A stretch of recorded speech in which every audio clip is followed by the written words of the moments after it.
कोई जब तुम्हारा हृदय तोड़ दे, तड़पता हुआ जब कोई छोड़ दे, तब तुम मेरे पास आना प्रिय।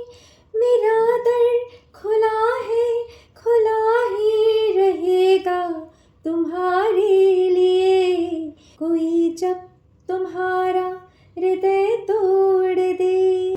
हे guys, welcome to my channel, it's me, मैं हूँ। और अभी जो खूबसूरत से गानों की लाइंस मैंने गाई वो ऐसे ही नहीं गाई, ये संकल्प है श्री कृष्ण भगवान का गीता के चैप्टर 10 में कि जब भी कोई आपका हृदय तोड़ दे, जब भी आपको कोई तड़पता हुआ छोड़ दे, जब भी इस जीवन में आपको लगे कि आप अकेले हो गए हैं, तब उस कृष्ण को याद कीजिएगा। दर जो है वो आपके लिए सदैव खुला रहेगा। और मैं तो ये कहती हूँ, किसी के छोड़ने का और खुद के तड़पने का इंतजार ही क्यों करना, क्यों ना अभी से सबके साथ रहते हुए अंदर से अनासक्त भाव से श्री कृष्ण को ही प्रेम करें, श्री कृष्ण में ही जिए, श्री कृष्ण को ही अपने हृदय में लगाएं। जैसे कि हमने गीता के सभी अध्यायों में देखा है, श्री कृष्ण की अनन्य भक्ति करें तो फिर ऐसे न गीतों की जरूरत पड़ेगी और ना फिर ऐसे दिल टूटने की नौबत आएगी। तो चलिए, गीता के 10वें अध्याय पर हम पहुंच चुके हैं। कोई भी अध्याय आपने मिस किया हो जरूर से चैनल पर जाकर चेक कीजिएगा। और फिलहाल हम स्टार्ट करेंगे गीता का चैप्टर 10, जिसका की शीर्षक है विभूति ज्ञान मीन्स ऐश्वर्य। और इस बुक में लिखा है श्री भगवान का ऐश्वर्य। तो ऐश्वर्य आप जानते हैं, समस्त प्रकृति में जो भी आपको समृद्धि दिखती है, जो भी प्रॉस्पेरिटी दिखती है, जो भी सबसे सर्वश्रेष्ठ दिखता है, वो ईश्वर की ही विभूति है। और अब इस चैप्टर को हम स्टार्ट करते हैं। तो पहला श्लोक, जैसे कि हमेशा हम संस्कृत में पढ़ते हैं, हम पढ़ेंगे। तो श्री भगवान कहते हैं, भूय एव महाबाहो शृणु मे परमं वचः यते अहम प्रियमाणाय वक्ष्यामि हित काम्यया। अब इसका अर्थ है, श्री भगवान ने कहा, हे महाबाहु अर्जुन, और आगे सुनो, चूंकि तुम मेरे प्रिय सखा हो, अतः मैं तुम्हारे लाभ के लिए ऐसा ज्ञान प्रदान करूंगा जो अभी तक मेरे द्वारा बताए गए ज्ञान से श्रेष्ठ होगा। अब यहाँ श्री कृष्ण क्या कह रहे हैं कि अर्जुन उनको इतने प्रिय हैं, उनके ही फायदे के लिए श्री कृष्ण ने अब तक जो भी ज्ञान बताया उससे भी श्रेष्ठ ज्ञान अब इस चैप्टर में श्री कृष्ण बताने वाले हैं।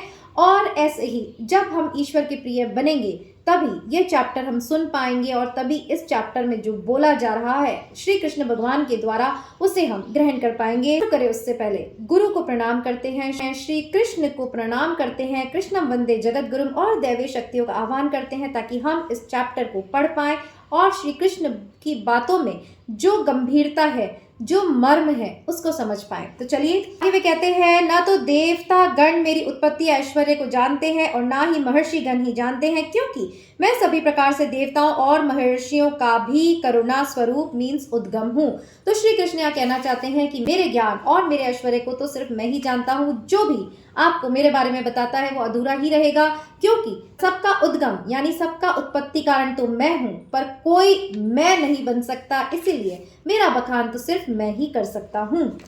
जो मुझे अजन्मा अनादि समस्त लोकों के स्वामी के रूप में जानता है, मनुष्यों में केवल वही मोह रहित और समस्त पापों से मुक्त होता है। तो यहाँ श्री कृष्ण भगवान कहते हैं, जो मेरे असली स्वरूप को जानता है कि ना तो मैं जन्म लेता हूँ, ना मृत्यु को प्राप्त होता हूँ, मैं अनादि हूँ और समस्त लोगों का स्वामी हूँ, वो ही मोह रहित होकर यानी आसक्ति रहित होकर समस्त पापों से मुक्त हो जाता है। और जो सोचता है ये कृष्ण है, ये देवकी नंदन है, या ये यशोदा का पुत्र है, या ये अर्जुन का सखा है, या द्रौपदी के भ्राता है, तो जो मुझे इन रिश्तों में ही बंधा हुआ समझता है वो कभी भी मुझे जान नहीं सकता। ऐसा श्री कृष्ण यहाँ कहते हैं।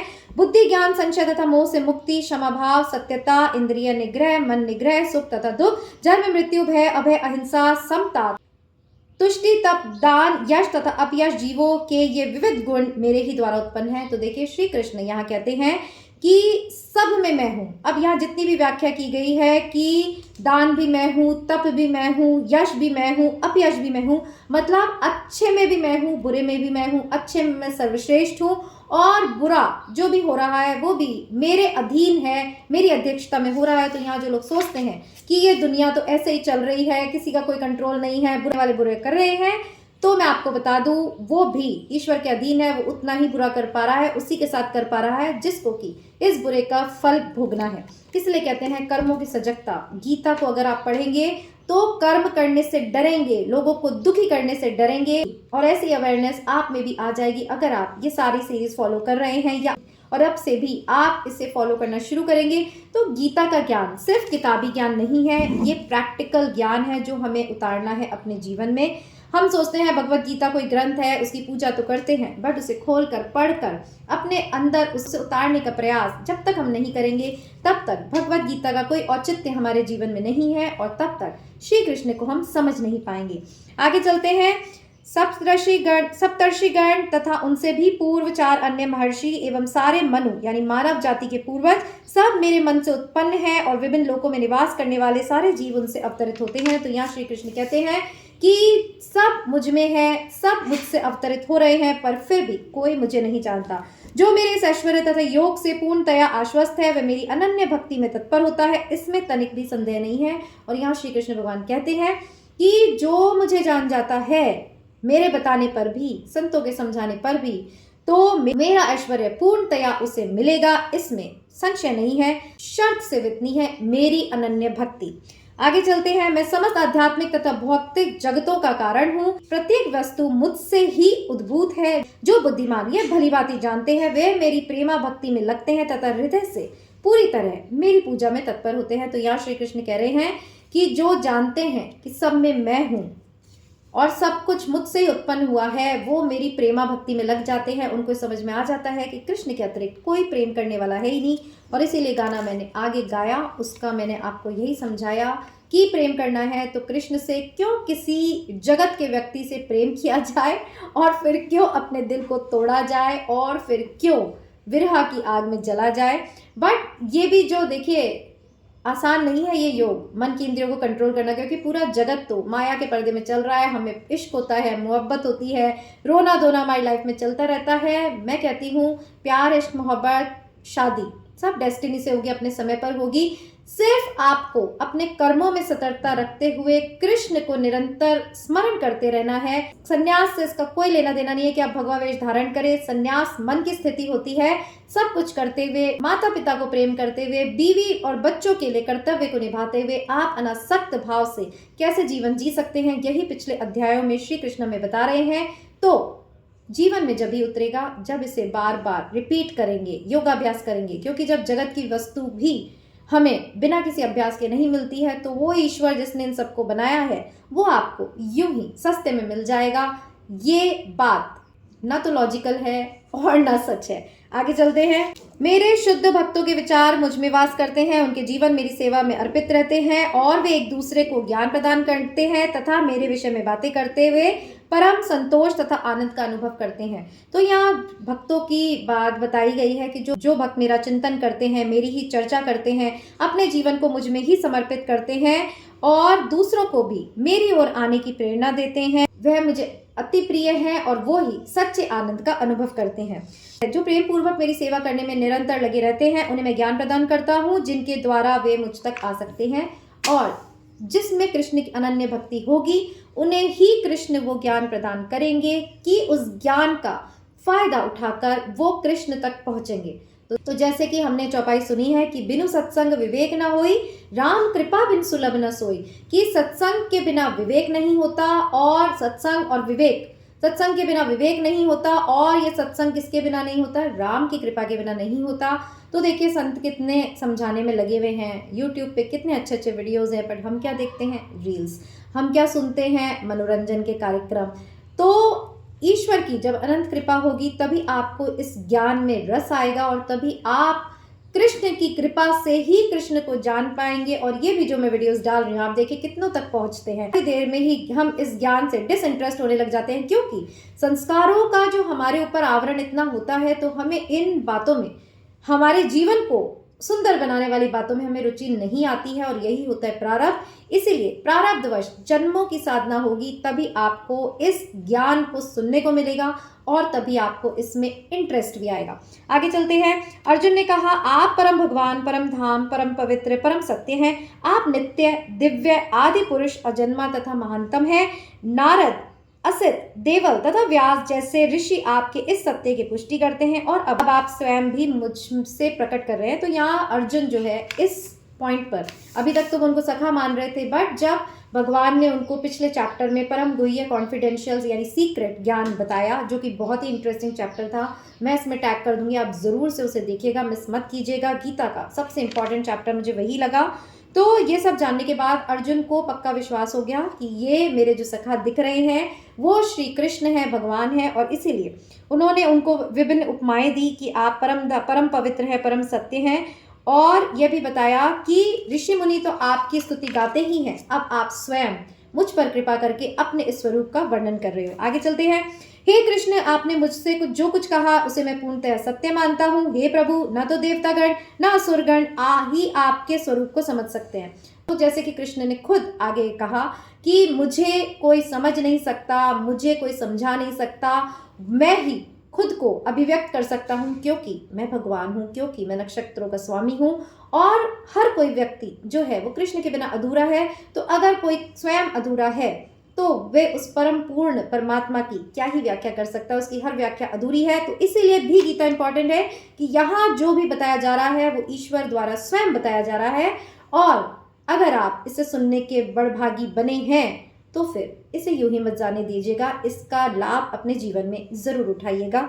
आगे चलते हैं। हे परम पुरुष, हे सबके उद्गम, हे समस्त प्राणियों के स्वामी, हे देवों के देव, हे ब्रह्मांड के प्रभु, निस्संदेह एकमात्र आप ही अपने को अपनी अंतरात्मा से जानने वाले हैं। तो यहाँ श्री अर्जुन ने सरेंडर कर दिया है कि आपको कोई नहीं जान सकता, आप ही अपनी शक्ति द्वारा अपने को समझा सकते हैं। तो इसका मतलब ये है कि हम में ईश्वर है और हमारे अंदर बैठा ईश्वर ही जब कृपा कर कर अनन्य पुण्यों से हमें ये सौभाग्य देगा कि हमें वो समझाएंगे कि हम क्या हैं, तभी हम ईश्वर को समझ पाएंगे। तो कंफ्यूज होने की जरूरत नहीं है। इसका मतलब ये है कि कृष्ण जब तक स्वयं अपने आप को अभिव्यक्त नहीं करेंगे तब तक वो गुप्त बने रहेंगे, रहस्य बने रहेंगे। इसीलिए कहते हैं कि गीता का ज्ञान जो है गुप्त है। क्यों? क्योंकि उसी के समझ में आएगा जिस पर कृष्ण की कृपा होगी और जो कृष्ण चाहेंगे कि ये मुझ तक आए। बाकी तो प्रारब्धवश इस प्रकृति में ही आते रहेंगे, जाते रहेंगे, और जो अनन्य भक्ति कृष्ण की करते हुए उन तक पहुंचेंगे वो हमेशा के लिए इस आने और जाने से मुक्त हो जाएंगे। करके विस्तार पूर्वक मुझे उन दैवीय ऐश्वर्यों को बताइए जिसके द्वारा आप इन समस्त लोकों में व्याप्त हैं। तो यहाँ अर्जुन ने फिर से अपना एक प्रश्न श्री कृष्ण के सामने रखा है कि मुझे आपके ऐश्वर्यों का वर्णन करिए कि जो समस्त प्रकृति में जो भी ऐश्वर्य दिखाई दे रहा है वो क्या है, वो मुझे जानना है। तो अर्जुन के साथ साथ हम भी अब भगवान के ऐश्वर्य, क्योंकि नाम ही है इसका विभूति योग यानी भगवान का ऐश्वर्य, हमें भी ईश्वर के उस ऐश्वर्य के दर्शन होने वाले हैं। तो कृष्ण को चित्त में बैठाकर सभी तरफ से ध्यान हटाकर इस वक्त इस वीडियो पे आप ध्यान केंद्रित करिए, नहीं तो ये समय भी फिर ऐसा ही चला जाएगा। आगे भी कहते हैं, हे कृष्ण, हे परम योगी, मैं किस तरह आपका निरंतर चिंतन करूं और आपको कैसे जानूं। हे भगवान, आपका स्मरण किन किन रूपों में किया जाए। तो देखिए यहाँ जो अर्जुन पूछ रहे हैं भगवान के प्रति उनकी जो भक्ति है, तो यहाँ प्रश्न उठाने की जरूरत है। क्या हमने कभी अपने आप से पूछा, क्या हमने कभी ईश्वर के समक्ष ये प्रार्थना करी कि भगवान हम चाहते हैं आपको जानना, हमें वो ज्ञान उपलब्ध कराओ। हम तो प्रकृति का ही मांगते रहते हैं और उसी में सुख दुख मनाते रहते हैं। तो ये गीता का ज्ञान कृष्ण की कृपा के बिना नहीं मिल सकता। अब ये बात आपको समझ में आ गई होगी। आगे वे कहते हैं, हे जनार्दन, आप पुनः विस्तार से अपने ऐश्वर्य तथा योग शक्ति का वर्णन करें। मैं आपके विषय में सुनकर कभी तृप्त नहीं होता हूँ, क्योंकि जितना ही आपके विषय में सुनता हूँ उतना ही आपके शब्द अमृत को चखना चाहता हूँ। तो यहाँ श्री कृष्ण, यहाँ अर्जुन कह रहे हैं कि मैंने बहुत पिछले 9 अध्यायों में आपका ऐश्वर्य सुना, बट मैं तृप्त नहीं होता हूँ। इतना आनंद मुझे आपके शब्दों को सुनने में मिल रहा है। तो आप मुझे फिर से आपके ऐश्वर्य के बारे में बताइए। तो देखिए, कुछ भी हो रिवीजन तो जरूरी है ही। तो युद्ध करने से पहले वो सारा रिवीजन अर्जुन यहाँ करने चाह रहे हैं और आप भी इस चैप्टर के माध्यम से भगवान के ऐश्वर्य को समझ सकते हैं। भगवान कहते हैं, हाँ, अब मैं तुमसे मुख्य वैभव युक्त रूपों का वर्णन करूंगा, क्योंकि हे अर्जुन, मेरा ऐश्वर्य असीम है। अब यहाँ श्री कृष्ण कहते हैं कि हे अर्जुन, मैं सीमित रूप में वर्णन करूंगा। अब देखिए, भगवान जिसे कहते हैं असीम है, अनंत है, उसका वर्णन स्वयं भगवान भी नहीं कर पा रहे, तो हम तो क्या ही कर पाएंगे। तो इसलिए वो कह रहे हैं सीमित यानी मुख्य खास हम ऐश्वर्य का वर्णन सुनते हैं। हे अर्जुन, मैं समस्त जीवों के हृदयों में स्थित परमात्मा हूँ। मैं ही समस्त जीवों का आदि, मध्य तथा अंत हूँ। तो सबसे पहले कृष्ण भगवान ने कहा कि समस्त जीवों में मैं हूँ, उनका आदि यानी उनका जन्म भी मैं हूँ, वो जो जीवन जीते हैं वो भी मैं हूँ, और मृत्यु भी मैं हूँ। तो फटाफट हम समझते जाएंगे, क्योंकि एक ही पार्ट में मुझे अब ये चैप्टर डालना है, नहीं तो 10वां अध्याय तक पहुंचे हैं, 18 अध्याय हमें कंप्लीट करने हैं। आगे चलते हैं। मैं आदित्यों में विष्णु हूँ, आदित्य मतलब सूर्य, सूर्य में मैं विष्णु हूँ, प्रकाशों में तेजस्वी सूर्य हूँ, मरुतों में मरीचि हूँ तथा नक्षत्रों में चंद्रमा हूँ। तो जो जो जिस जिस चीज की क्लास चीज है, यानी जिस जिस चीज में जो श्रेष्ठ है, जैसे शॉर्ट में बताऊं, प्रकाश में सबसे प्रकाश नाम आते ही हमें सूर्य का ध्यान आता है, तो जितने भी प्रकाश के स्तोत्र हो उसमें सूर्य यानी सर्वश्रेष्ठ मैं हूं, ऐसे ही यहाँ पर व्याख्या की गई है। आगे वे कहते हैं, वेदों में मैं सामवेद हूँ, देवों में स्वर्ग का राजा इंद्र हूँ, इंद्रियों में मैं मन हूँ तथा समस्त जीवों में जीवनी शक्ति यानी समस्त जीवों में चेतना मैं हूँ। जब कोई व्यक्ति मरता है तो उसमें से क्या निकल जाता है? शरीर वही है, सब कुछ वही है, बट वो प्राणहीन हो जाता है, तो उनमें जो प्राण है, जो चेतना है, वो कृष्ण है। और यहाँ कहते हैं इंद्रियों में, जो समस्त इंद्रियां हैं खाने की पीने की, उसमें मन में हूँ। इसीलिए भगवान ने सबसे ज्यादा कहा है मन को वश में करो, जो कि हमें प्रारब्ध में खींचता है, बट अगर उस मन को शुद्ध करेंगे तो मन जो है वो कृष्ण है। तो तब मन के उस कृष्ण स्वरूप को आप जान पाएंगे और तभी आप मुक्ति को पा जाएंगे। यहाँ मुक्ति का मतलब मरकर स्वर्ग पाना नहीं है। मुक्ति का मतलब है जीते जी जो कर्म आप कर रहे हैं उनमें बंधना नहीं है, उनको कृष्ण के अर्पण करके चलना है। आगे चलते हैं। हे अर्जुन, मैं समस्त रुद्रों में शिव हूँ, मतलब जितना भी रौद्र रूप दिखाई दे रहा है उसमें सर्वश्रेष्ठ कौन? शिव। तो अब आप सुनते जाइए, तो बहुत ईजी है, मैं जस्ट रीड करती हूँ। मैं समस्त रुद्रों में शिव हूँ, यक्षों तथा राक्षसों में संपत्ति का देवता यानी कुबेर हूँ, वस्तुओं में अग्नि हूँ, समस्त पर्वतों में मेरु पर्वत जो श्रेष्ठ है वो मैं हूँ। हे अर्जुन, मुझे समस्त पुरोहितों में मुख्य पुरोहित बृहस्पति जानो, मैं ही समस्त सेना नायकों में कार्तिकेय हूँ और समस्त जलाशयों में समुद्र हूँ। तो जितने भी जलाशय होते हैं, तालाब होते हैं, नदियां होती हैं, उसमें सर्वश्रेष्ठ कौन? समुद्र, जिसका कोई था नहीं पा सकता, जो अथाह है वो मैं हूँ। आगे भी कहते हैं, मैं महर्षियों में भृगु हूँ, वाणी में दिव्य ओमकार हूँ। अब सबसे इसलिए कहते हैं ओमकार सबसे सिद्ध मंत्र है, सब जिससे कि सभी कुछ उत्पन्न हुआ है। तो वाणी में दिव्य ओमकार हूँ, समस्त यज्ञों में पवित्र नाम का कीर्तन, तथा समस्त अचलों में हिमालय हूँ। जो भी अचल है मतलब जो चलता नहीं है, स्थिर है, उसमें हिमालय पर्वत सबसे श्रेष्ठ है, वो मैं हूँ। मैं समस्त वृक्षों में अश्वत्थ मैं हूँ और देवर्षियों में नारद मैं हूँ। मैं गंधर्वों के चित्ररथ हूँ और सिद्ध पुरुषों में कपिल मुनि हूँ। तो जो जो श्रेष्ठ है वो सब कृष्ण है। और यहाँ पेड़ों में कौन? पीपल को कृष्ण भगवान ने कहा वो मैं हूँ, क्योंकि वही श्रेष्ठ है, इसलिए पीपल की पूजा करते हुए आपने लोगों को देखा होगा। आगे चलते हैं। घोड़ों में मुझे उच्छ्ववा जानो, जो अमृत के लिए समुद्र मंथन के समय उत्पन्न हुआ था। अब घोड़ों में श्रेष्ठ कौन? उच्छ्ववा, जो समुद्र मंथन के समय उत्पन्न हुआ। गजराजों में ऐरावत हूँ, जो सफेद हाथी ऐरावत वो श्रेष्ठ है, तो वो है। और तथा मनुष्य में राजा, तो मनुष्य में जो भी राजा यानी जो भी सबसे ऊंचे पद पर है उसमें मैं हूँ। मैं हथियारों में वज्र हूँ। अब वज्र सबसे पवित्र हथियार है और सबसे सशक्त भी, जो कि किसी शायद दुर्वासा ऋषि की हड्डियों से बनाया गया था। तो उनमें तो हथियारों में कौन हूँ मैं? कृष्ण। वज्र, गायों में सुरभि, संतति उत्पत्ति के कारणों में प्रेम का देवता कामदेव, तथा सर्पों में वासुकी मैं हूँ। तो सर्पों में जो शेष नाग कहते हैं जिसपे पृथ्वी टिकी हुई है वो श्री कृष्ण है। और संतति उत्पत्ति के कारण प्रेम, तो जिसमें भी प्रेम का कारण है, देखिए प्रेम बिना तो इस सृष्टि चल ही नहीं सकती। पुरुष और स्त्री का होना इस सृष्टि को उत्पन्न करने के लिए बहुत ज़्यादा ज़रूरी है। और जो गृहस्थ जीवन में पहले के समय का जो था वो बता रही हूँ। गृहस्थ जीवन में प्रवेश ही संतान उत्पत्ति के लिए किया जाता था, कुल बढ़ाने के लिए किया जाता था। बट आजकल हम ये देखेंगे कि शादियाँ पहले तो टिक नहीं रही है, और जो टिक रही है तो नया ट्रेंड आ गया है कि उन्हें बच्चे नहीं चाहिए। तो ये जो गृहस्थ आश्रम है वो सिर्फ काम वासना की पूर्ति के लिए आपको नहीं दिया गया है, वो दिया गया है प्रेम से संबंधों को निभाने के लिए और एक अच्छी संतान को शास्त्रानुसार उत्पन्न करने के लिए। अब वो कैसे होती, किसी टॉपिक पर हम इस टॉपिक पे फिर बात करेंगे कि कैसे गर्भाधान संस्कार होता है और कैसे आप दिव्य संतान की उत्पत्ति कर सकते हैं। बट आजकल जब बच्चे एक्सीडेंटली होते हैं तो फिर आप देखते हैं उनके संस्कार भी वैसे होते हैं। दिव्य आत्मा अगर आप उतारना चाहते हैं तो श्री कृष्ण कहते हैं इस प्रेम में भी मैं हूँ। तो कोई भी चीज में जो पवित्रतम है वो श्री कृष्ण है। तो यहाँ प्रेम कह रहे हैं श्री कृष्ण मैं हूँ। दैत्यों में भक्तराज प्रहलाद हूँ, दमन करने वालों में काल हूँ, पशुओं में सिंह हूँ तथा पक्षियों में गरुड़ हूँ। तो समस्त पवित्र करने वालों में मैं वायु हूँ, शस्त्रधारियों में मैं राम हूँ, मछलियों में मगर तथा नदियों में गंगा हूँ। तो यहाँ स्वयं भगवान ने बता ही दिया कि राम भी जो थे शस्त्रधारी, धनुष बाण लिए हुए जो थे, राम भी इन्हीं के अवतार हैं। मतलब राम भी मैं हूँ, कृष्ण भी मैं हूँ। हे अर्जुन, मैं समस्त सृष्टियों का आदि, मध्य और अंत हूँ। मैं समस्त विद्याओं में अध्यात्म विद्या हूँ और तर्क शक्तियों में मैं निर्णायक सत्य हूँ। तो जो लोग तर्क भी करते हैं तो उसमें जो सत्य होता है वो मैं हूँ, और अध्यात्म ईश्वरीय ज्ञान वो तो सबसे ज़्यादा उत्श्रेष्ठ है ही, वो भी कृष्ण ही है।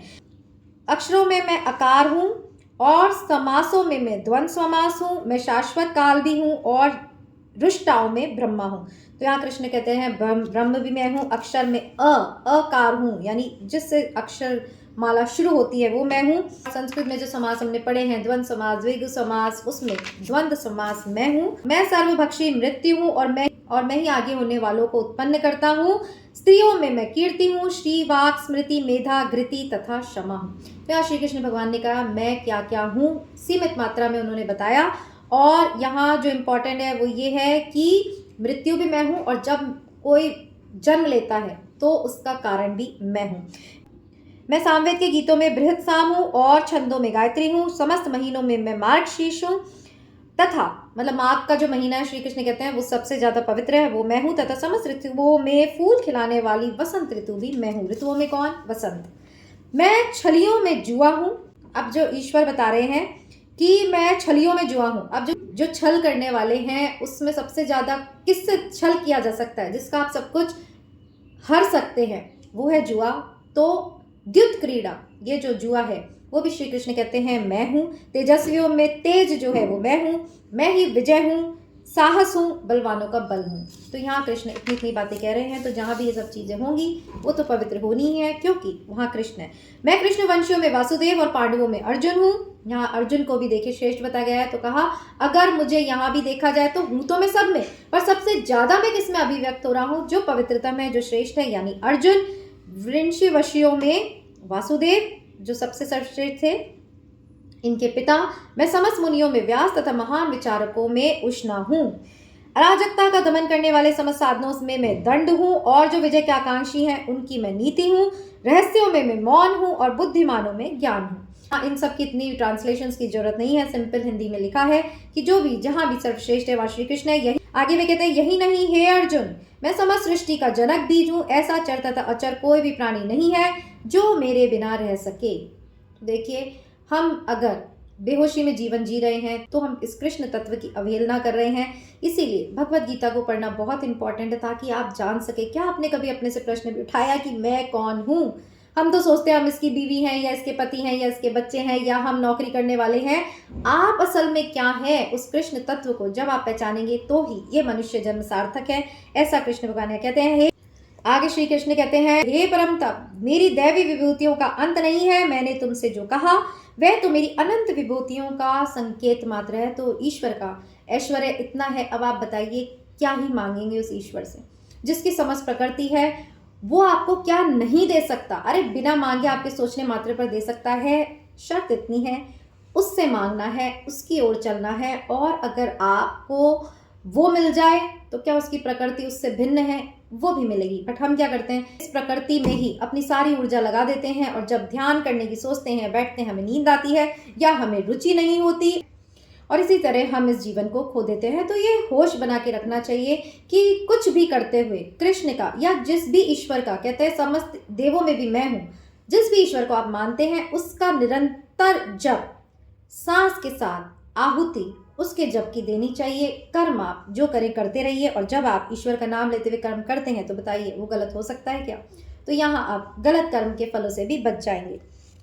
आगे वे कहते हैं तुम जान लो कि सारा ऐश्वर्य, सौंदर्य तथा तेजस्वी सृष्टियों मेरे तेज के एक स्फुलिंग मात्र से उद्भूत हैं। और यहाँ श्री कृष्ण कहते हैं जितना भी ऐश्वर्य, जितनी भी सुंदरता आपको दिखती है, हम किसी के प्रति इतने आकर्षित हो जाते हैं, हाय ये कितनी सुंदर है, या हाय वो कितना हैंडसम है। वो मेरे एक मतलब नखुन के मात्र के तेज से ही तुम्हें इतना सौंदर्य दिख रहा है, तो स्वयं श्री कृष्ण कितने सुंदर होंगे।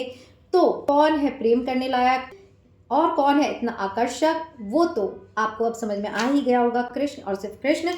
इस विभूति योग के अंतिम पंक्तियों में श्री कृष्ण कहते हैं किंतु हे अर्जुन, इस सारे विशद ज्ञान की आवश्यकता क्या है? मैं तो अपने एक अंश मात्र से संपूर्ण ब्रह्मांड में व्याप्त होकर इसको धारण करता हूँ। और अंत में श्री कृष्ण इतना कुछ बताने पर कहते हैं कि हे अर्जुन, इतना कुछ ज्ञान, इतनी मेरे बारे में जानकारी लेने की सार्थकता क्या है, क्योंकि जितना भी तुम्हें कुछ दिख रहा है उसमें सब में मैं ही व्याप्त हूँ।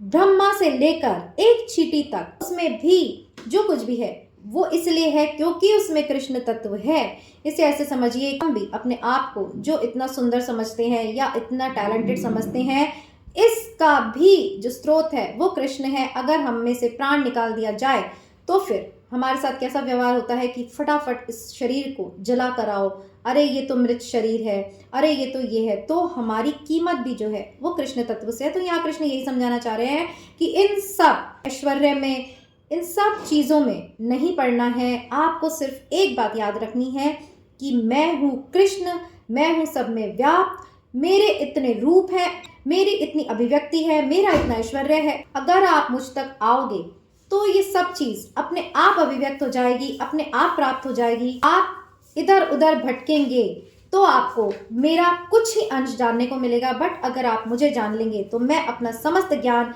समस्त ऐश्वर्य आपके सामने ऐसे उद्घाटित कर दूंगा कि फिर दुनिया देखेगी, आपको वो मिलेगा जो आपने कभी सोचा नहीं होगा। बट उसके लिए सबसे इम्पोर्टेंट है, मेरी ओर आओ, मुझे जानो, मुझसे प्रेम करो, मेरी अनन्य भक्ति करो, मेरी अव्यभिचारी भक्ति करो। जो ये शब्द हम सारी गीता में सुनते आ रहे हैं, अनन्य मतलब हमारे चित्त में कोई और नहीं होना चाहिए। भले ही शरीर से हम किसी के लिए कुछ भी करें, मन में सिर्फ कृष्ण होना चाहिए। अव्यभिचारी क्या, कि मेरे सिवा कोई और नहीं। व्यभिचारी किसको कहते हैं कि किसी को, कि कोई पत्नी है, उसका पति भी है तो भी वो किसी और को प्रेम कर रही है तो वो व्यभिचारी हो गई। या कोई पति है, वो बाहर अफेयर चला रहा है तो व्यभिचारी प्रेम होगा। इसका मतलब है व्यभिचारी भक्ति नहीं होनी चाहिए। कहने का मतलब है कि हम मन में तो कृष्ण कृष्ण जप रहे हैं, प्रेम अपने पति से कर रहे हैं, प्रेम अपनी पत्नी से कर रहे हैं। तो जब आप कृष्ण और सिर्फ कृष्ण को ही चाहेंगे, उसे ही प्रेम करेंगे, तो श्री कृष्ण आपके समक्ष अपने आप को उद्घाटित कर देंगे। और ये समस्त ऐश्वर्य जिसका वर्णन श्री कृष्ण ने यहाँ किया है, उन्होंने कहा है इसको जानने से कोई लाभ नहीं, क्योंकि तुम्हारा ये जीवन क्या, कई जन्म इनको पाने में लग जाएंगे, पर जो मुझे पा जाता है उनको मैं इसे अपनी कृपा से प्रदान करता हूँ। तो ये था गीता का 10वां अध्याय। बहुत ही ज़्यादा थ्रिलिंग था। आपको पसंद आए तो अपनी फ्रेंड्स एंड फैमिली के साथ इसे शेयर करिएगा।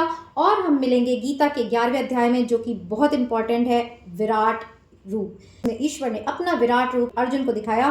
तो हमारे पास अगर समय नहीं है, गीता पढ़ने का भी समय नहीं है, तो आप ये सीरीज फॉलो करके ये जिसका दुनिया भर ये गीता का ज्ञान इतना कीमती जो हमारे देश का है, हम सुन सकते हैं, इसे शेयर करके अपने बच्चों तक, यूथ तक पहुंचा सकते हैं।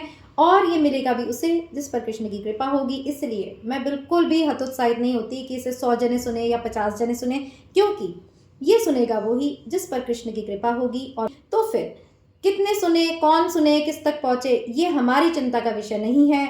हम जितने भी सुन रहे हैं, हमें इसे अपने जीवन में कैसे उतारना है कि कृष्णमय जीवन हमारा बन जाए।